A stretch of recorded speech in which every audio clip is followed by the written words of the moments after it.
all eternity. Our bond shall never be undone. Nothing shall...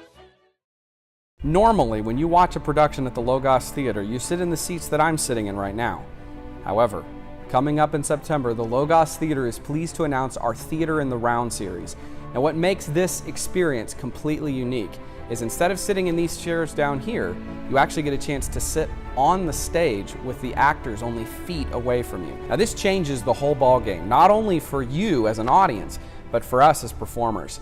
Now, the two productions that we're featuring this year are The Lions of Trondheim and Our Town. Set in Norway in the middle of the Nazi occupation, The Lions of Trondheim is an unbelievably tense drama that follows a group of resistance fighters as they have to determine who to trust and who not to trust. It's an amazing story of courage and intrigue written by Jim Potter, a former graduate from our conservatory program. It's a favorite of so many and you don't want to miss it. Someone asked me recently what has been the most impactful performance for me personally as an actor here at the Logos Theater, and immediately, without hesitation, I said Our Town. Our Town is an unbelievably powerful production. It was written by Thornton Wilder many, many years ago, but it has cemented itself as an American classic to the point that every single day, all around the world, someone is performing Our Town. Now, if you've never seen this production, you must come see it, especially experienced in the round. The story is so captivating and it deals with incredible human themes and learning to appreciate life as you live it every moment. And if you've seen Our Town somewhere else, know that the Logos Theater's take on this timeless classic will leave you filled with hope, joy, and an appreciation for the life that you have. So I hope you will join us here at the Logos Theater for our special Theater in the Round series. You know, it's really amazing to be able to work creatively with your own children. My daughter Nicole has written a script for the stage for Charles Dickens' classic, A Christmas Carol. And then my oldest daughter, Christy, is helping me. She's co-writing the music for Christmas Carol. First of all, I get the title, and Nicole usually gives me the title for that. And then I go to the script or the book where she got the title from, and I look at the book and the script, and I read the script and see what drew her to that conclusion of the title of that song. Nicole, when she describes the scene, when she talks about, and she's even taken phrases from the book that are just very inspiring.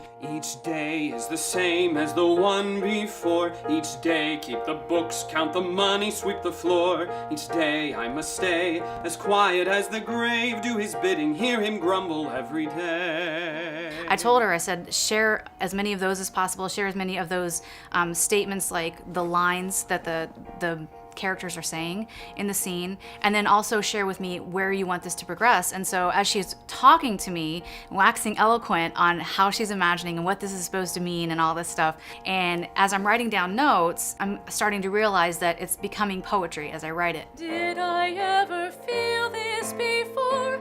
Was it here at the crossroads of my past? Christmas is a good time, a time that genders kindness in all men. It bears that sacred name that teaches forgiveness. We hold it in veneration above every day of the year. So as you can see, we're very excited about this original musical, A Christmas Carol, based on Charles Dickens' classic. And we want each one of you to come because we think it'll be a real blessing to your family.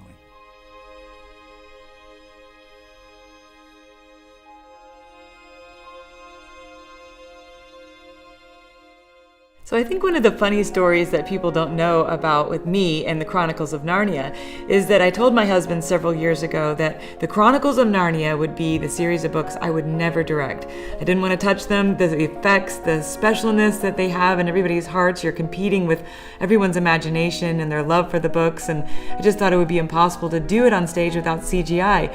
But of course, the Lord had other plans, and now we're on to our third book. We've done The Lion, the Witch, and the Wardrobe. We were privileged to be the very first people people in the world to bring Prince Caspian to the stage. And now we're moving on to The Horse and His Boy. Now, one of the biggest challenges of doing Horse and His Boy, for me personally, was not adapting the script or anything like that, or the puppetry, because we've already made horses and lions and dragons, of course, but it was actually the thought of trying to find two young men who look close enough alike to be twins. But what you may not know is one of the young men who's playing Shasta, he is actually very gifted in puppetry. And so we've asked him to come on board with our professional team from the Logos Theater who are making the horses, and to be able to use his gifts and learn and grow in those skills. So he's actually helping to make Bree. Bree is the talking horse from Narnia, and of course Shasta and Bree are running off together to find Narnia in the north. So it is going to be an incredible adventure. A lot of people have told me this is their favorite book from the Chronicles of Narnia. So we're excited that Douglas Gresham will be coming for the opening weekend. Of course, he's the stepson of C.S. Lewis, and this book, The Horse and His Boy, was dedicated to him and his brother by C.S. Lewis. So it's an incredible opportunity to get to meet him and have him here for this incredible premiere. And again, if you would consider becoming a patron for the Logos Theater, we're trying to bring these incredible stories to life, to preserve these classic pieces of literature, to impart them to our young people, to people all over the United States. You would help hold up our arms and join with us and partner with us to make sure that classic pieces of literature and incredible character building stories can come to life on the stage. So if you would become a patron of the Logos Theater today, we would appreciate it so much, and we can't wait to see you for this incredible upcoming season.